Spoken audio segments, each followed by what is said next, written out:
하나님 말씀 사도행전 우리 10장 7절로 23절까지 말씀 보도록 하겠습니다. 사도행전 10장 7절로 23절까지 말씀입니다. 마침 말하던 천사가 떠나매 고넬료가 집안 하인들과 부하 가운데 경건한 사람 하나를 불러 이 일을 다 이루고 욥바로 보내니라. 이튿날 그들이 길을 걷다가 그 성에 가까이 갔을 그때에 베드로가 기도하려고 지붕에 올라가니 그 시각은 제6시더라. 그가 시장하여 먹고자 하매 사람들이 준비할 때에 황홀한 중에 하늘이 열리며 한 그릇이 내려오는 것을 보니 큰 보자기 같고 내 귀를 메어 땅에 드리웠더라. 그 안에는 땅에 있는 각종 네 발 가진 짐승과 기는 것과 공중에 나는 것들이 있더라. 또 소리가 있으되 베드로야 일어나 잡아먹거라 하거늘 베드로가 이르되 주여 그럴 수 없나이다. 속되고 깨끗하지 아니한 것을 내가 결코 먹지 아니하였나이다 한데 또 두 번째 소리가 있으되 하나님께서 깨끗하게 하신 것을 내가 속되다 하지 말라 하더라. 이런 일이 3번 있은 후 그 그릇이 곧 하늘로 올려져 가니라. 베드로가 본 바 환상이 무슨 뜻인지 속으로 의아해하더니 마침 고넬료가 보낸 사람들이 시몬의 집을 찾아 문 밖에 서서 불러 묻되 베드로라 하는 시몬이 여기 유숙하느냐 하거늘 베드로가 그 환상에 대하여 생각할 때에 성령께서 그에게 말씀하시되 두 사람이 너를 찾으니 일어나 내려가 의심하지 말고 함께 가라. 내가 그들을 보내었느니라 하시니 베드로가 내려가 그 사람들을 보고 이르되 내가 곧 너희가 찾는 사람인데 너희가 무슨 일로 왔느냐. 그들이 대답하되 백부장 고넬료는 의인이요 하나님을 경외하는 사람이라. 유대 온 족속이 칭찬하더니 그가 거룩한 천사의 지시를 받아 당신을 그 집으로 청하여 말을 들으려 하느니라 한데 베드로가 불러들여 유숙하게 하니라. 아멘.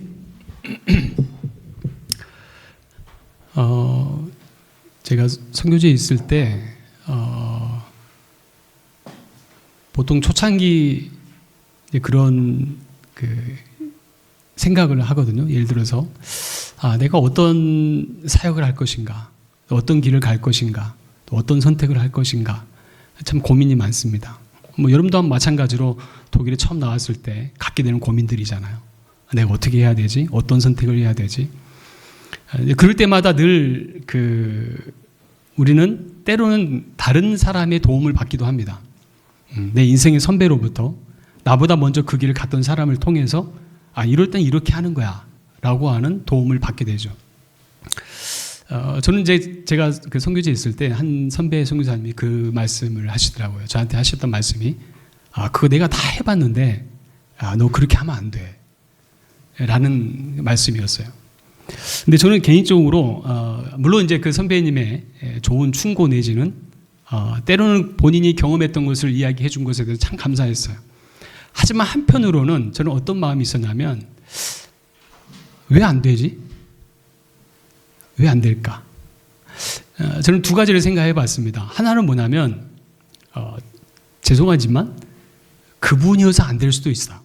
그분이어서 안 될 수도 있는 상황. 또 한 가지는 설령 그 일이 내가 하고자 하는 일이 실패를 하더라도 또 그 일이 안 되더라도 안 되는 그것을 통해서 내가 배울 수 있는 것이 분명히 있다는 것. 이건 굉장히 중요한 부분이라고 저는 생각을 해요. 여러분도 마찬가지로 생각합니다. 여러분들이 새로운 환경 가운데 놓여 있을 때 내가 어떤 것을 도전한다라고 했을 때는 끊임없는 도전과 또 끊임없는 실패를 경험해 봐야 그것이 나의 또 다른 내가 어떤 길을 가고자 했을 때의 내 자산이 되는 거고 그게 경험치가 되는 거죠. 그래서 우리는 늘 듣고 보고 말하는 것을 통해서 나의 경험을 쌓아갑니다. 그리고 내 그 경험이 쌓이면 그것을 통해서 내가 어떤 일을 선택할 때 내가 나에게 굉장히 좋은 그런 에너지 또 도움을 주는 것임을 또한 깨닫게 되는 거죠. 그런데 단 여기서 한 가지 우리가 중요한 것은 뭐냐면 내 그 경험치가 과연 절대적이냐 라고 했을 때 그 위험성이 여기에 또 달려 있어요. 우리는 내가 경험했기 때문에 내가 해봐서 알아. 그래서 그게 맞는 거야 라고 우리는 생각을 해요. 여러분 우리의 믿음도 마찬가지입니다. 내가 믿음이라고 했을 때 내 신앙은 내가 경험한 만큼 가려고 그래요. 판단을 합니다. 내가 믿는 만큼. 그리고 나서 우리는 이것이 믿음이다, 이것이 신앙이다라고 우리는 자칫 그렇게 쉽게 결정할 때가 있어요. 그래서 가끔 교회 안에 그런 사람들 있잖아요. 내가 경험해 봤으니까 그렇게 해야 돼. 예. 이 경험은요, 성경에서 말하는 것과 전혀 다른 것을 이야기합니다. 마치 그것이 진리인 것처럼 굉장히 큰 위험성이 있다는 것을 알게 됩니다. 우린 종종 내가 믿고 싶은 것을 믿음의 기준이라고 착각하기 때문에 그렇습니다. 하지만 진정한 믿음은 내 기준에 성경을 갖다 맞추는 것이 아니라 내가 세운 그 기준을 성경을 갖다 맞추어서 이게 진리다, 믿음이다라고 말하면 그것이 안 되고, 중요한 것은 이 성경의 가치에 나를 갖다 붙여야 돼요. 내가 경험해봤으니까 이게 맞다, 이게 아니고 내가 아직 가보지 못했고 내가 아직 알지 못하는 것입니다. 하지만 그래서 우리가 성경에 우리에게 말씀하신 그 말씀이 어떠한가를 믿고 따라가는 거예요. 이게 중요하죠. 그런데 우리 안에 좀 전에 말씀드린 것처럼 우리는 내가 믿고 싶은 것대로 우리는 나의 기준을 만들어 버린다는 거죠. 혹시 여러분 각자의 마음속에 이런 선들이 있지 않습니까? 내가 가지고 있는 믿음에 대해서, 신앙에 대해서 이렇게 해야 돼라고 하는 나름대로의 선이 있어요. 그리고 그 선을 가지고 우리는 다른 사람과의 관계 속에서도 그렇고 다른 사람을 때로는 판단하기도 합니다. 왜 저 사람 저렇게 하지 않았지? 왜 저 사람 저렇게 하지? 나는 이렇게 살았는데 왜 저 사람이 살지 않지? 그게 나의 그 경험을 가지고 그 사람을 정죄하거나 판단하기도 한다는 거죠. 우리는 그것을 나름대로의 믿음에 대한 기준이라고 부르기도 하고 어떤 때는 그것이 마치 거룩이라고도 불려지기도 합니다. 근데 솔직히 말하면 그 기준이 정말 하나님이 그어 놓으신 선인지 내가 만든 기준인지를 잘 구분하셔야 되죠. 오늘 본문에 보면 베드로가 그리합니다. 베드로는 예수님을 사랑했고 복음을 전하던 사도였어요. 그런데 동시에 늘 그 마음에 있었던 그 생각이 뭐였냐면 내가 가지고 있는 그 선, 그 기준을 절대 넘어서는 안 돼라고 하는 것이 가득 차 있었던 사람이 바로 베드로였어요. 말 그대로 자기 신념에 가득 차서 자기만의 믿음의 방식을 고수했던 사람이 바로 베드로였다는 거예요. 그런데 오늘 말씀 보시면요, 베드로의 이 자기만의 신앙과 그 기준이 철저하게 깨지는 일을 경험하는 것이 오늘 본문에 드러납니다. 자, 우리가 지난 시간에 여러분들 기억나십니까? 어떤 사람이 등장을 했죠? 고넬료라고 하는 로마 군인을 다스리던 장교, 지금의 장교라고 말씀드렸어요. 100명의 군사를 거느릴 수 있는 백부장이 등장을 합니다. 자, 이 고넬료는 로마 사람, 다시 말해서 이방인입니다. 그런데 우리가 지난 시간에 보았던 것처럼 이 사람은 어떤 삶이 어떠했다? 경건하고 그리고 하나님을 경외하는 사람이었다. 뿐만 아니라 그 주변에 있는 자신의 믿음의 식구들과 더불어서 하나님을 경외하도록 모든 사람들에게 영향을 끼쳤던 사람라고 인정을 받았다라고 우리에게 말씀하죠. 뿐만 아니라 천사가 나타나서 고넬료의 그 모습을 또 인정해줘요. 이거 얼마나 마음에 기쁨이 있겠습니까? 내가 천사로부터 이런 인정을 받았다. 이런 사람이야. 라고 내세울 수 있잖아요. 근데 한 가지, 천사가 이야기를 합니다. 누굴 만나라고 그래요? 가서 베드로를 만나라. 요바에 있는. 그 말을 들었을 때, 지난 시간에 말씀드렸죠? 기분이 매우 우리 같으면 좋지 않은 상황이에요. 그렇죠? 기껏 내가 연습하고 내가 열심히 준비했는데 선수 교체하는 거예요. 어떻게 보면. 얼마나 마음에 어려움이 있겠습니까? 자, 그 가운데 바로 이 고넬료가 어떻게 반응하고 있는가라는 것을 우리가 다시 한번 보았으면 좋겠습니다. 자, 그럼에도 불구하고 고넬료는 자신의 권세 외 능력을 자랑하고 의지하는 것이 아니라 하나님을 의뢰하고 살았던 사람이었다라는 것을 우리에게 말씀하고 있죠. 자, 그럼에도 불구하고 고넬료는 다음과 같이 순종을 합니다. 오늘 7절과 8절 말씀 다 같이 한번 읽도록 합시다. 시작. 마침 말하던 천사가 떠나매 고넬료가 집안 하인 둘과 부하 가운데 경건한 사람 하나를 불러 이 일을 다 이루고 요바로 보내니라. 아멘. 자, 고넬료가 천사의 말을 듣고 두 하인과 자기 부하 중에 경건한 군인 한 사람을 요바로 보내게 됩니다. 그리고 고넬료는 로마 백부장이었고 군인이었던 그가 또 그의 부하 역시 같은 로마 사람이었겠죠. 한번 생각해 보세요. 지금 이 로마 사람이 누구를 만나러 간다고요? 베드로. 베드로는 어디 사람? 어디 사람? 부산 사람이 아니고 유대인이에요. 유대인. 쉽게 말해서 유대인이에요. 유대인. 자, 한번 생각해 봐요. 유대인 입장에서 로마 사람을 만난다는 것이 부담이 될까 안 될까요? 부담이 되죠. 왜요? 압제받는 입장이잖아요. 유대인 입장에서는. 베드로 입장에서는 로마 군이 자신을 찾아온다는 것은 압제를 하는 사람이 자기에게 찾아오는 것을 의미하는 거예요. 다시 말해서 이 사람은 우리 편이 아니라 어떤 의미에서 우리를 압제하는 사람들이에요. 그런데 하나님이 이방인이었던 로마 군사였던 고넬료와 그의 부하를 경건한 이 사람들을 통해서 베드로에게 가도록 하나님이 준비하십니다. 이 말씀 보면서 우리가 생각할 것은 뭐냐면 하나님 우리가 생각하지 못한 사람을 통해서 하나님의 일을 이루어 가시더라는 거죠. 우리가 오늘 본문을 통해서 반드시 기억해야 할 대목이 있어요. 하나님의 계획하신 복음의 역사는 사람의 계획에 의해 되어진 것이 아니라 하나님이 예비하신 자들에 의해 복음의 역사는 시작된다는 것입니다. 내 복음의 확장은 언제나 이렇습니다. 우리가 생각하지 못한 곳에서 하나님이 먼저 사람을 예비해 두시더라는 거예요. 여러분, 우리가 복음 전하는 일을 할 때는 반드시 명심할 부분이 있습니다. 무엇이냐면 마태복음 28장 말씀 보면은 익히 잘 알고 있는 말씀이에요. 18절에서 20절 말씀. 예수께서 나와 말씀하여 이르시되 하늘과 땅의 모든 권세를 주셨으니 그러므로 너희는 모든 민족을 제자로 삼아 아버지와 아들과 성령의 이름으로 세례를 베풀고 내가 너희에게 분부한 모든 것을 가르쳐 지키게 하라. 볼지어다 내가 세상 끝날까지 너희와 항상 함께 있으리라. 아멘. 여러분, 우리 이 말씀을 붙들고 우리가 때를 얻든지 못 얻든지 우리는 늘 복음을 전하는 자가 되어야 해요.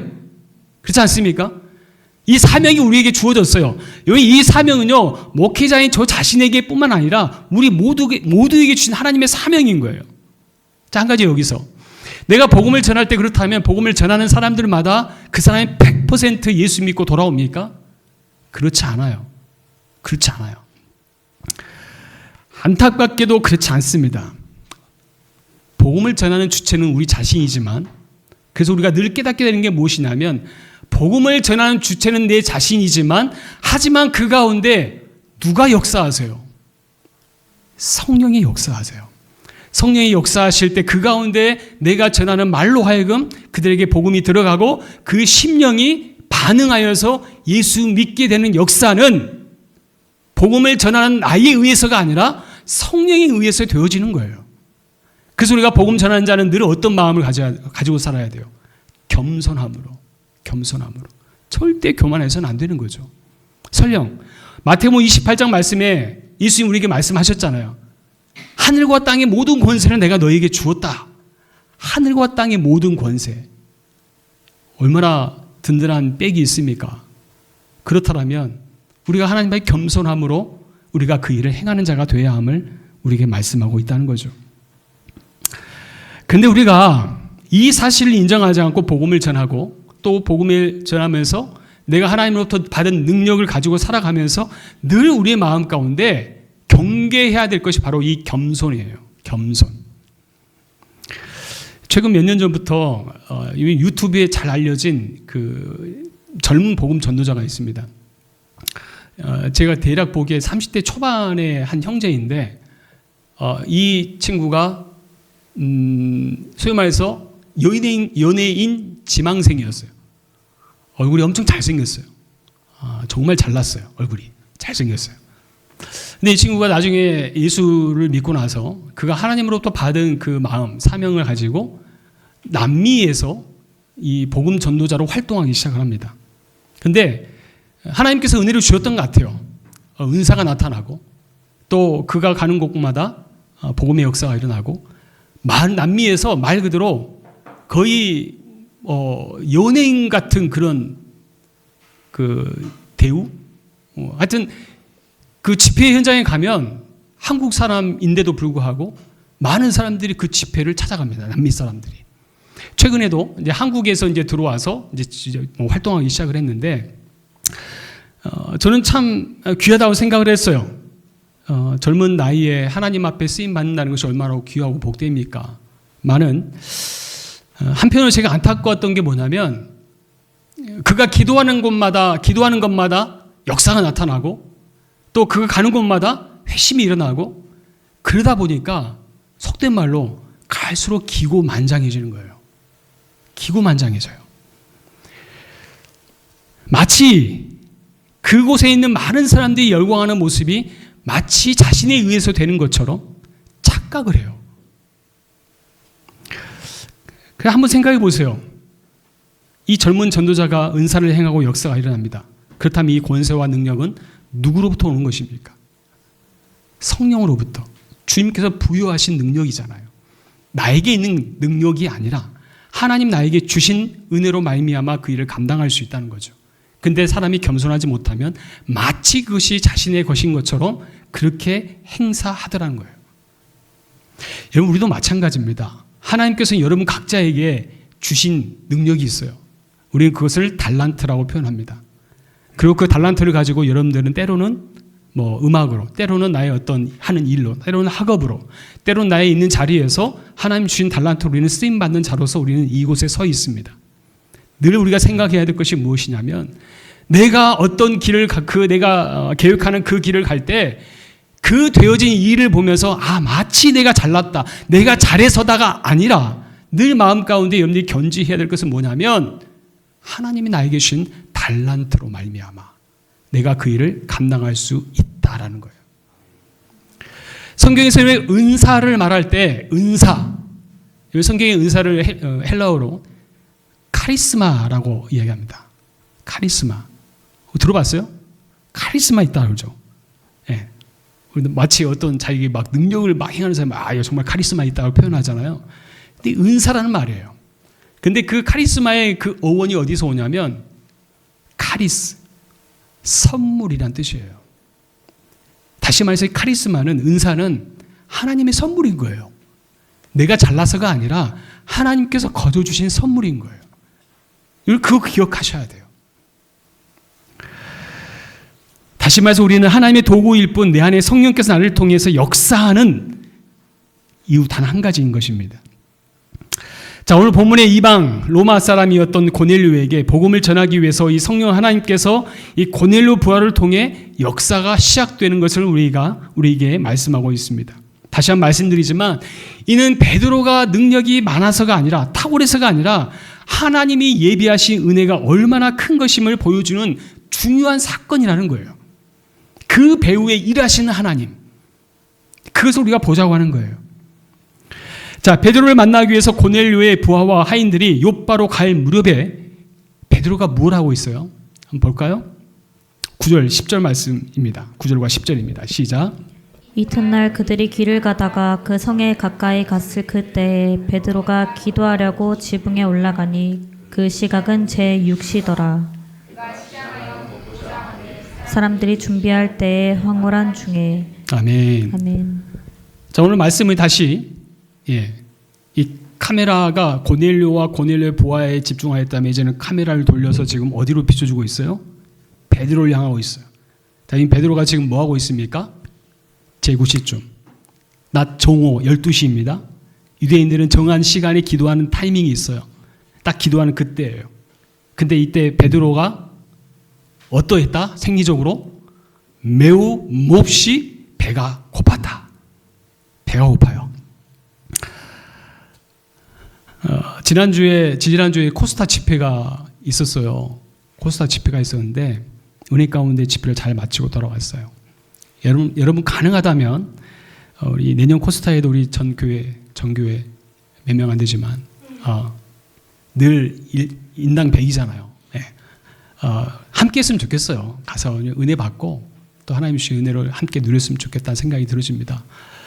우리 코스타에 오시는 하여튼 뭐 강사가 됐든 보통 한국에서도 그렇게 우리가 그런 은혜의 자리에 함께 하기가 쉽지 않거든요. 그래서 얼마나 좋은 기회입니까? 그래서 여러분들 함께 할 수 있기를 바라고요. 코스타 집회가 이어지는 중에 세 번째 날에 이런 광고가 나갔어요. 그 전날에 무슨 광고냐면 셋째 날 점심은 금식입니다. 금식. 그리고 그 시간에 성찬식을 갖도록 하겠습니다. 라고 광고를 하시는 거예요. 이 광고를 듣는 순간 솔직히 제 마음에 살짝 짜증이 살짝 올라왔어요. 아니 열정적으로 집회하는 우리 청년들과 그곳에 있는 많은 사람들이 은혜 받기 위해서 그 자리에 왔고 또 여기 그 예배를 전심을 드리다 보면 찬양 막 열심히 하다 보면 배가 고프잖아요. 그렇잖아요. 근데 왜 하필 점심을 굶길까? 그리고 그곳에 계신 목사님이 저한테 또 요청하기를 목사님 성찬위원을 해주셔야 됩니다. 저보고 물론 기쁨으로 감사하게 잘 감당했습니다만은 한편으로 금식하지 않고 기도하고 말씀 나누면 더 잘할 것 같긴 한데 왜 금식을 시킬까라는 생각이 잠깐 들긴 했어요. 자, 배가 몹시 시장하여 오늘 베드로의 모습을 보면 기도하는 중에 가장 은혜 받는 시간에 지금 배가 고파요. 그렇잖아요. 배가 고파. 근데 오늘 성경 표현을 뭐라고 표현하고 있습니까? 베드로가 사람들이 식사 준비를 하고 있어요. 그렇죠? 근데 그 가운데 베드로가 황홀한 중에 우리말로 친다면 비몽사몽간에 모르겠어요. 지금 이게 베드로가 배가 정말 고파서 지금 비몽사몽간인지 아니면 물론 성경은 더 이상 우리가 뭐 표현하고 있지는 않지만 뭐 추정해 보건데 베드로가 너무 배가 고프니까 지금 비몽사몽간에 지금 하나님이 그 가운데 나타나셨나? 라는 생각이 들기도 해요. 여튼 보세요. 베드로가 지금 한 끼 굶어서 무화지경에 들어간 것을 단순히 말하지 않는다고 저는 생각을 해요. 여기 한 끼 굶었다고 정신이 나가거나 무화지경에 들어간 사람이 있습니까? 있어요? 저는 본 적이 있어요. 그런 사람도 있긴 하더라고요. 한 끼만 굶어도 못 견디는 사람이 저희 집에 같이 살고 있어요. 예. 가끔 그런 사람들이 있기는 합니다만은 근데 보세요. 이 베드로가 한 끼 굶었다고 지금 이런 무화지경에 들어가서 막 힘들어할까? 제가 신학교 졸업할 무렵에 이제 제가 신학교 다닐 때 그 졸업생들의 그 어떤 문화가 있었냐면 졸업반들 모두가 다 산에 있는 기도원에 올라가서 일주일 동안 금식 기도를 해야 돼요. 일주일 동안 말 그대로 금식 기도예요. 물만 줘요. 물만. 여러분 그 이제 목회자로서의 이제 어떻게 보면 마지막 관문이잖아요. 그리고 이제 금식 기도하면서 하나님 내가 어떤 길을 가야 되겠습니까? 어떻게 내가 일을 감당해야 되겠습니까? 그런 기도의 제목을 가지고 산에 올라가서 금식 기도를 한단 말이에요. 자, 한번 생각해 봐요. 한 이틀, 3일 동안 밥을 먹지 않고 굶은 상태에서 금식 기도를 하면 그 가운데 같이 동기생들 모여가지고 어떤 이야기를 나눌까요? 앞으로 우리가 목회를 어떻게 해야 될 것인가? 한국교회에 대해서 어떻게 우리가 고민할 것인가?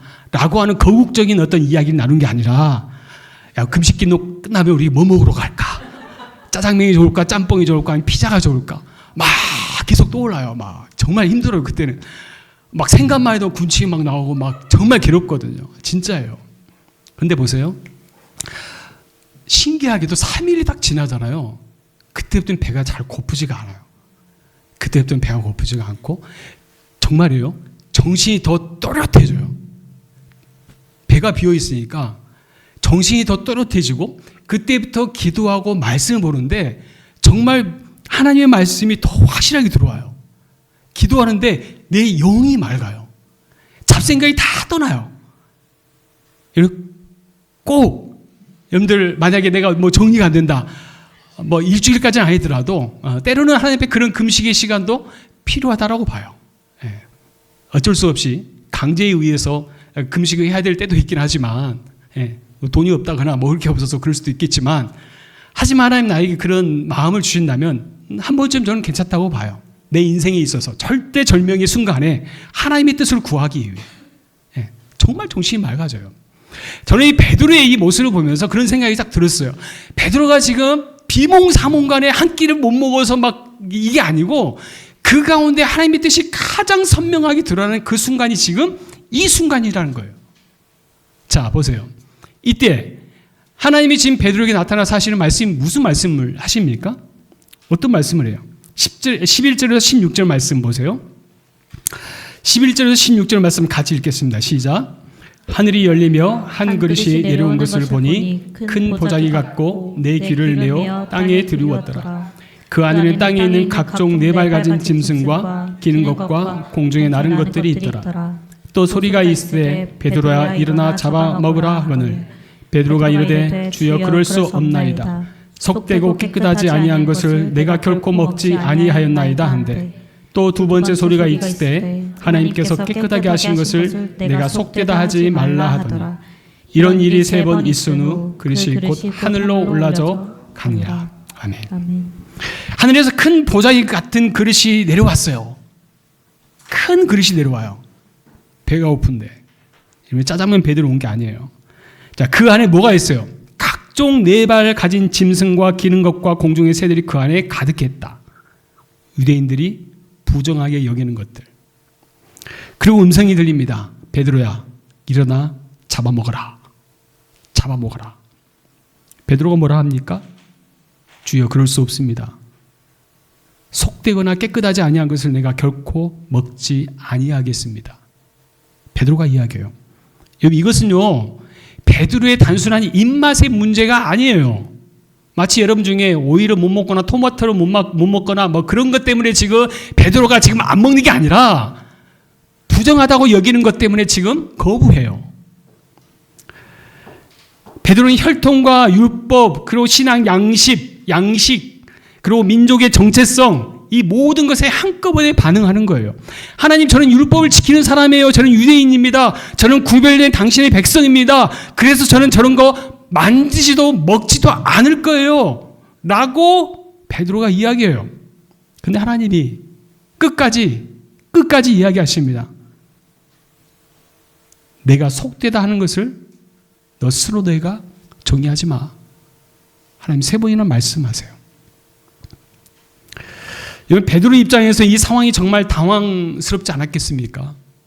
당황스럽잖아요. 왜냐하면 평생 거룩이 무엇이고 평생 율법을 지키는 것이 무엇이라는 것을 잘 알고 있는 사람이잖아요.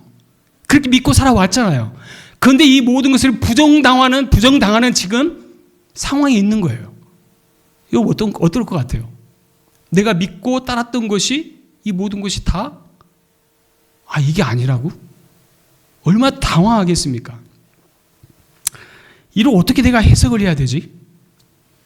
자, 이런 해석이 되지 않는 상황 가운데 누가 찾아오죠? 17절 말씀 볼까요? 17절 같이 있습니다. 시작.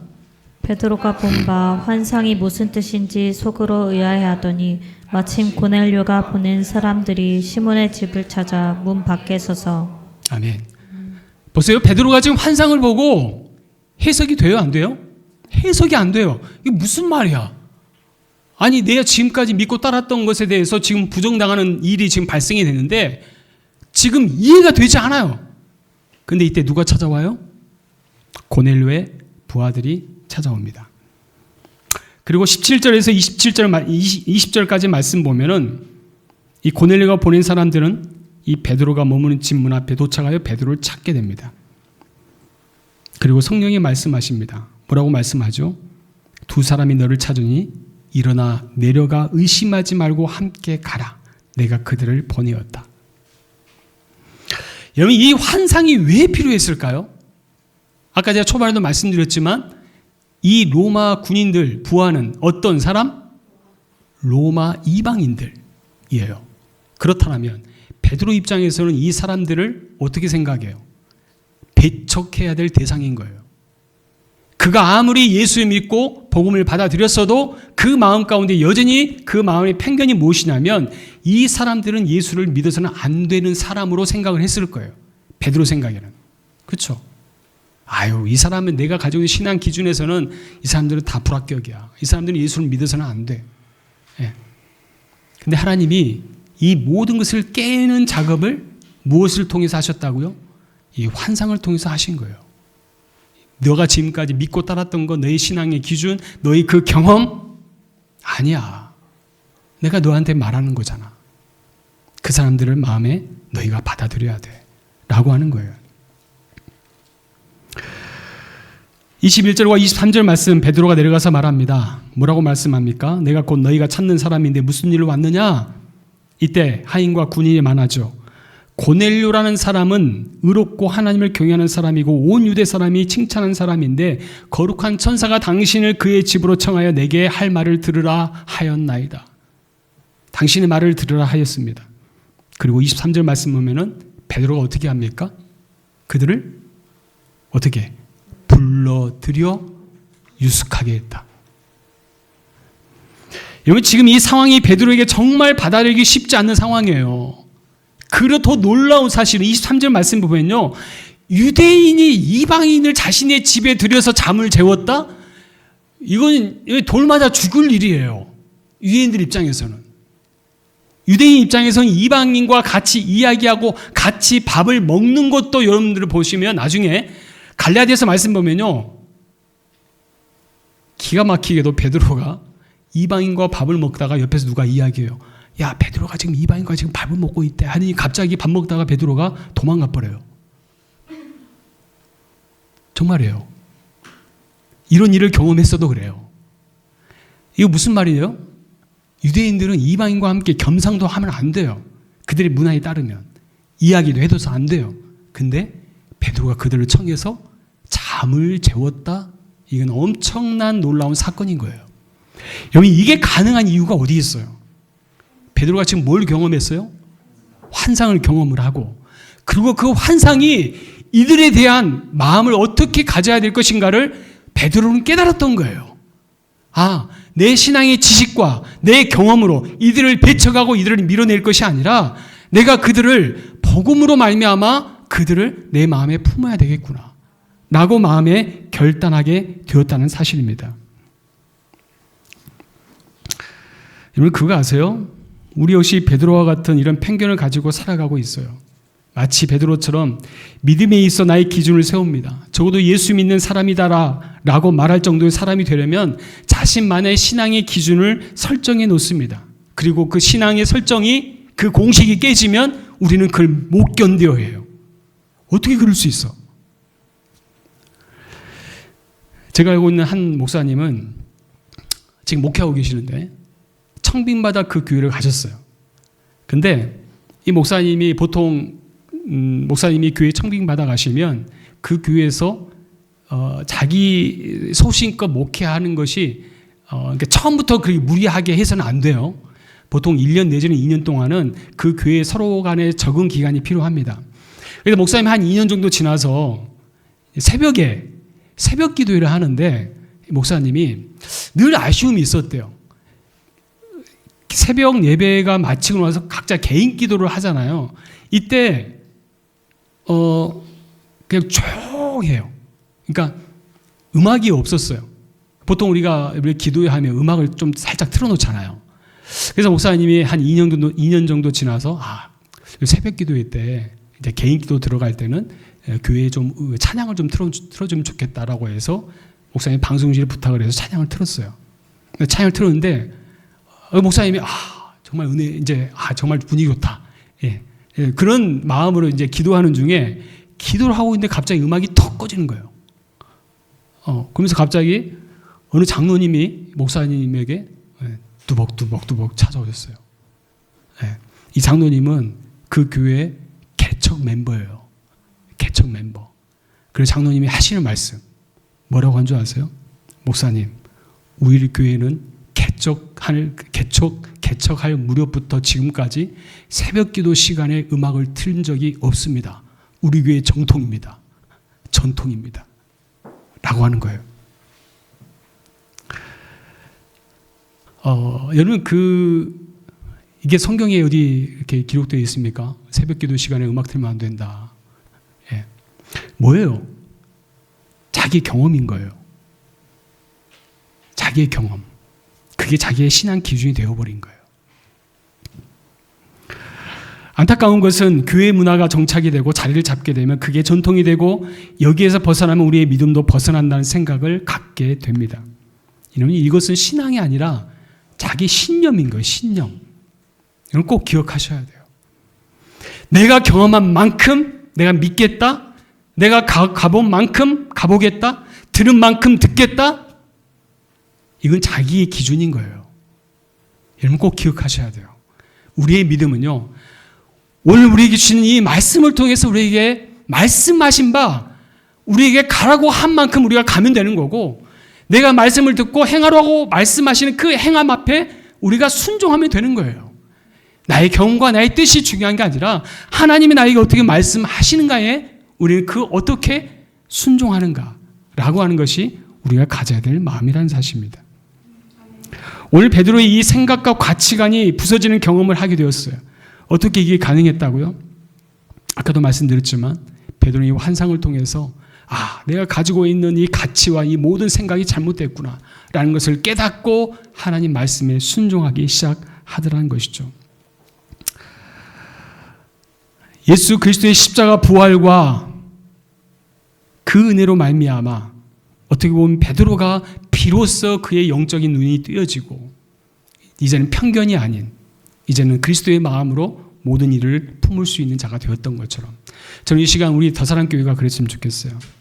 혹여나 여러분들 각자의 마음 가운데 내가 관계해야 될 사람은 이러이러해야 돼. 내가 친하고 싶은 사람은 이렇게 해야 돼. 그리고 내가 만나고 싶은 사람은 이런 사람이어야 돼 라고 하는 내가 설정해 놓은 기준이 아니라 하나님이 우리에게 주시는 예수 그리스도의 그 마음을 가지고 서로 품고 사랑하고 서로에게 대할 수 있는 또 그렇게 살아가는 저와 여러분 될 수 있기를 바랍니다. 마치 베드로처럼 나의 생각이 깨어지고 나의 가치관이 깨어지고 나의 경험이 깨어져 주님께서 원하시는 만큼 내가 많은 사람들에게 다가갈 수 있는 저와 여러분 될 수 있기를 주님의 이름으로 부탁을 드립니다.